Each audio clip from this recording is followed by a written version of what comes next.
Herkese merhaba. Bugün neredeyiz arkadaşlar? Körfez pistine geldik. Türkiye'de ilk testini biz gerçekleştirmiştik Alfa 4C'nin. Bugün de resmi olarak Alfa'nın kendi testi var. Körfez pistinde. Bakın şunun renginin güzelliğine. Disaster.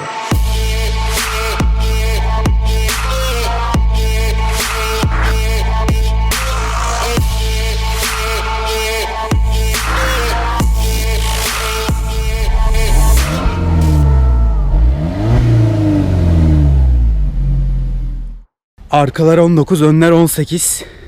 Bu opsiyon jantları. 8C kırmızısı. Makine yanıyor değil mi? Mini Ferrari bu zaten. Burada da Corolla'mız arkadaşlar. Yeni makyajlı Corolla. Buradan çıkışta da makyajlı Corolla'nın testini Ant'la beraber çekeceğiz. Bak burada güzel Giulietta'lar da. Biz bir Giulietta test edelim ya. Ben hiç kullanmadım. Şöyle bir yıllar sonra. Bir de Alfa'nın yeni arması çok hoşuma gidiyor benim. Yeni arma böyle. Yeni arma çok güzel. Arkadaşlar Alfa lansman yaptığı zaman bunları alıp götürebiliyor muyuz eve? Takımını alırım. Takımı bozamıyoruz. Yok, takım olarak ben alacağım zaten. Dörtlü altılı misafire. Tabii ki ne demek. Bardaklar arkadaşlar. Her Alfistinin evinde bir adet olduğu Alfa Romeo bardakları. Bende de evde kol düğmesinden kitabına, defterine, hatta metal kutusu bile var Alfa'nın. Dıdın. Yanıyor. Ya böyle cep roket. Hala duruyor yani. Cep roketi ya. Yarış arabası ya. Bildiğin Baby Ferrari. Bu 8C kırmızısı muhtemelen. Opsiyon bir renk zaten. Arkalar 19, önler 18. Bizim kullandığımızın aynısı. Aynı versiyon. Onda da P0 vardı. Onda da P0 vardı. Ama tabii bu daha yeni lastikler. Ama bu tabii 2 gündür arkadaşlar gene pistte bizden önceki basın mensubu arkadaşlar sürekli sabahtan akşama kadar Döndüğü için. döndükleri için. Lastik değişmiştir canım. Sol ön gidiyor çünkü. Bakayım. Var ya var. Daha var. Yok bir şey tertemiz lastik ya. Bir sıkıntı yok yani. Tabii Bakalım. ESP kapatamıyorsun. Launch herhalde yapamayacağız. Biz Allah'tan yaptık bunların hepsini. Yani biz hakikaten Yani bir şey var üzerinde şu anda, bir huzur var, Huzur bir var. rahatlık var. Çünkü Yani hani- normalde çok büyük bir hayal kırıklığı olabilirdi benim için ama değil mi? Hani gelip de bunları yapamamak. Allah'tan bunların hepsini biz yaptık. evet. Hani sonuçta onların da yani İçimize bir bu- sürü kişiye kullandırıyorlar. Haklı olarak tabii ki bunları yapamazsın yani böyle lansmanlarda. Ukde kalmadı. Aynen. Ukde kalmadı. Ama renk çok iyi ya. renk efsane ya.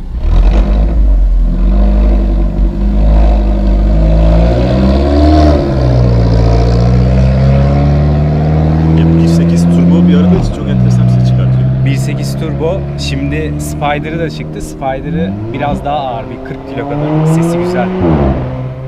Şikan olmaması güzel. Yani gördüğüm kadarıyla yok. Belki arka düzlükte vardır. Pistin yeni haline çıkmamıştım ben. Güzel ama Körfez'i seviyoruz yani. Herkesin ilk çıktığı pistlerden biridir. Biz de Clio ile gelmiştik RS'le. Alfa ile ben burada 75 tur falan döndüm. Yani lastik bir takım bitmişti. Takım bitmişti. Ya bir sezon neredeyse şuradaki pistin yanındaki o eski lastiklerden, Tabii. F1'lerden İkinci arkadaş çıkışımızda. ilk lastik parçaladı, kendi lastiğini. Etrafta da bir lastik lazım parçalanınca. Şu arkadaki hani bariyer Yığın açıldı, vardı. yığınlar. Bir de çok da eski değildi galiba o lastik. 2007 senesiydi. Tamam. 2008 ya da 2009 falan lastikçiye gittik. Lastikçide 215, 45, 16, 17 yok. Abi dedim kaldık, lastik patlayacak. Lastik patlayacak, ne yapacağız? Hani teller çıktı. Buradan araştırırken 0 P0 Nero. Daha hiç yani. Sıfır. Herhalde fabrika hatalı falan taktım. Hatta tek- en iyi zamanı yapmıştım. Tek tarafa takmıştık değil mi? Çünkü sürekli böyle sol ön galiba. Sol ön tabii bitmişti. tek tarafa takmıştık. O parçalanmıştı. Onu değiştirdik. Bayağı da arkadaş Aynen. bir 30 Ama o da 40 parçalanmıştı tabii. O da Şey parçalandı. olduğu için. Hani eve bekleyen normal lastik. dönmüştüm. Böyle anılarımız vardır. Ha şöyle bak, ben çıkma lastik almıştım. Goodyear Eagle F1 asimetrik almıştım, o yılan desenliden. Ha. Ama eski lastik çıkma 100 liraya aldım, 2 tane, 2 ön 100 liraya almıştım. Ha. Ondan sonra burada tabii deseni koptu lastiğin. Baba lastiği değildi o yani. Normal araba, ben Pist için almıştın. Pist için Evet, bitirmeye almıştım. Hakikaten de bitti. Alfa geliyordur, çekelim. Ama şimdi şey giriyor herhalde, pite giriyor. Yok.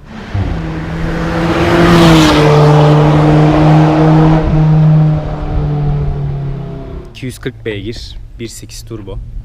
Şu an aslında sahibinden de bir tane 159 var aynı motordan.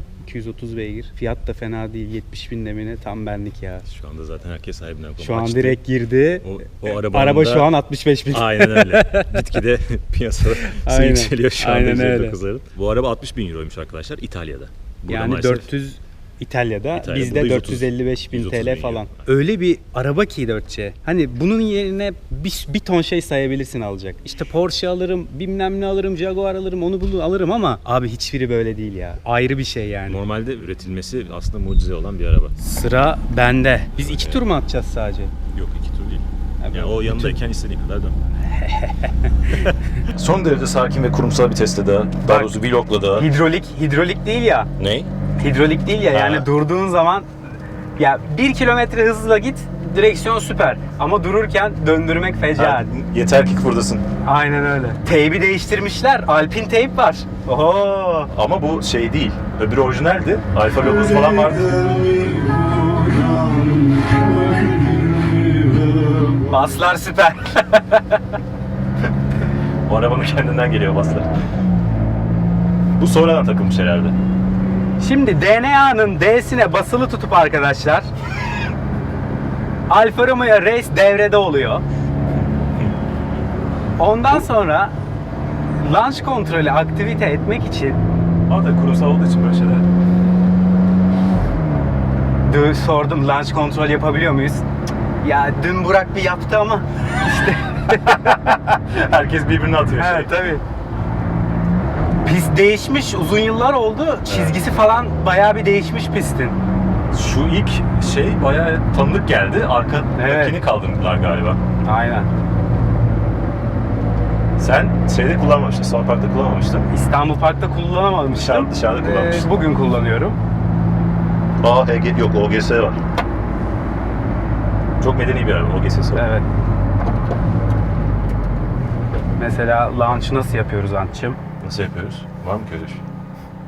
DNA Race'i aldık. Ha. Frene tam basıyorsun. Ha.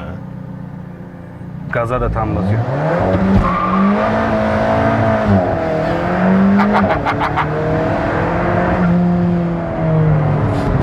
Harika ya. Böyle bir launch kontrol oluyor. Yani 1.8 100-0-100 4,5 saniye.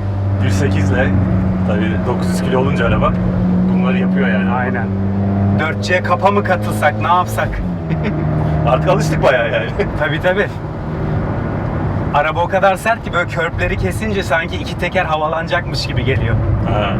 Aslında şeyleri, koltuklar bayağı sert. Koltuklar evet.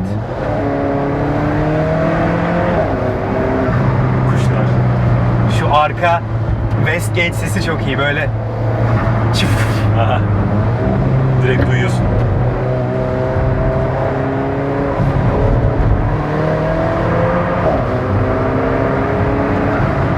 Tutuyor be. Tutuyor vallahi tutuyor. Yalnız.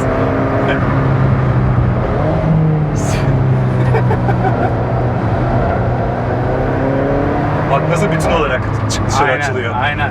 Hiç şey yapmıyor. Yani %50 önden %50 arkadan dışarı doğru çıkıyor Aynen. ama ağırlık alma o kadar eşit değil buna bayağı bir 60'a 40. 60'a 40. 60'a 40. Bu işte 895 kilo falan. Aha. Yani harika. Şey güzel. Gaz tepkisi nasıl? Milimetrik. Şey de milimetrik. Yoldaki konumlanması da milimetrik. Sen Aynen. direksiyonu çevirdiğin anda Ya demin eğitmen Kaan Bey'e de onu diyordum. Kaan Bey. Çok kurumsal olduk be. Ondan sonra Matrix'te hani enseye bağlıyorlar ya Evet. böyle sisteme. Bunda da böyle omurganla karbon şasiye bağlanıyorsun. Aynen. Yani Aynen. Arada hiçbir bağ yok. Hiçbir katman yok. ya direksiyon bak. Şu yani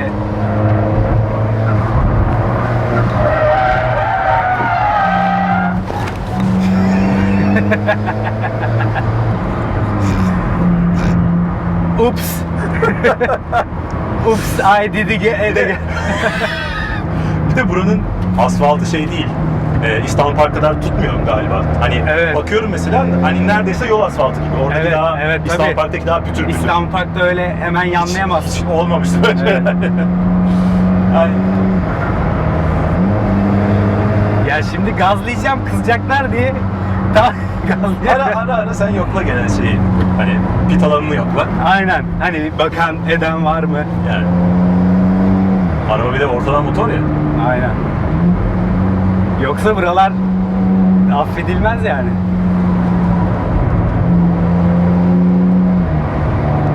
Böyle bir meraklı gözler var. Ne yapıyorlar? Tamam, bir tur daha. Tur daha. O zaman bir turun hakkını verelim.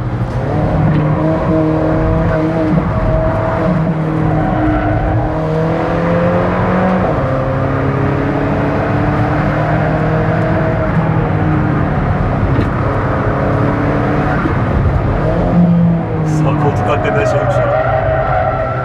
Hakikaten gergin bir konulmuş Aynen. yani. Araba da yürüyor çünkü. Yürüyor. Bunlar arabalar değiller yani. Performanslı.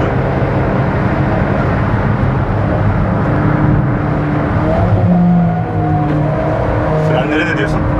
Frenler çok iyi. Yani bastıkça duruyor. Böyle bak kökledin mi?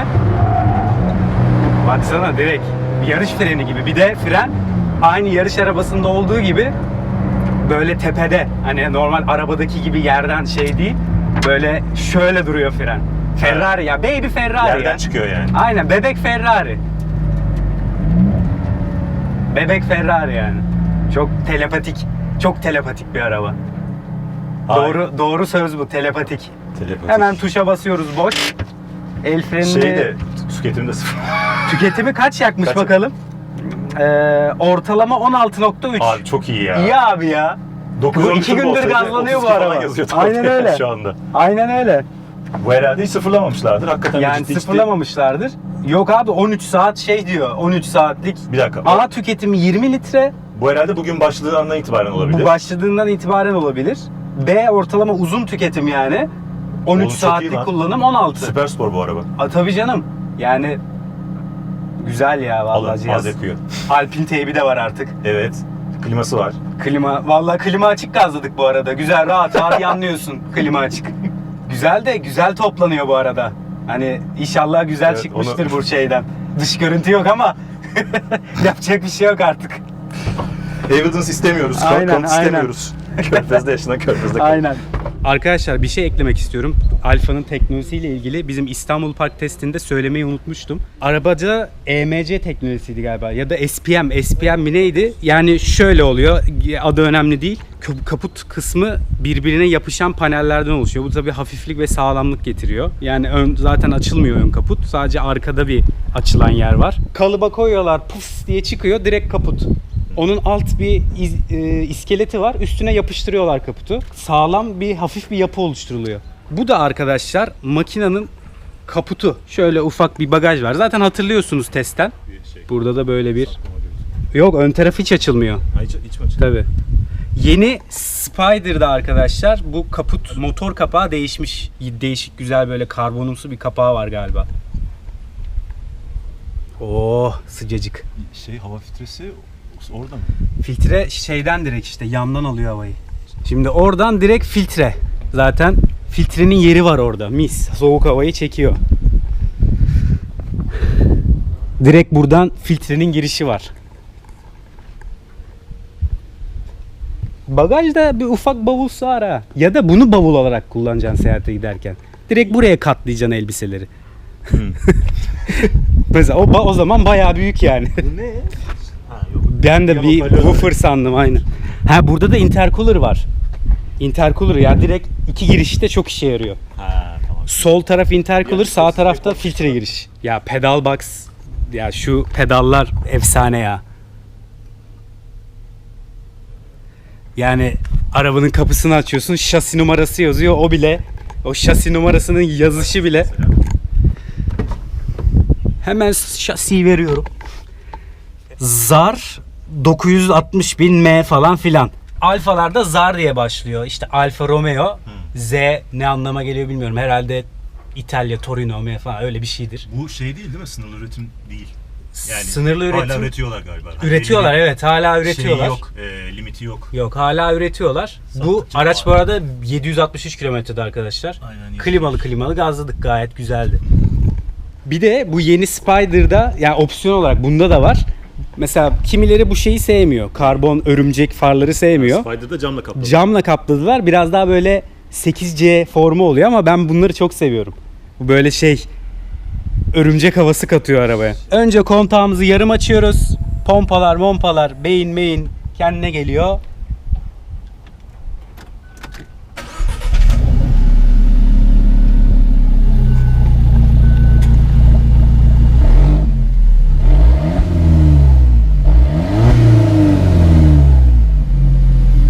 Alpine Tape de böyle arkadaşlar.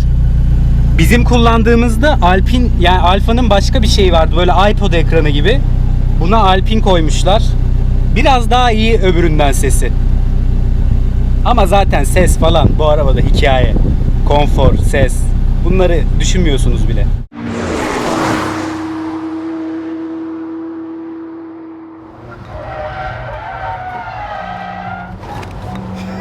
Oops, I did it again. Did it again. Did it again. Oops. Oops.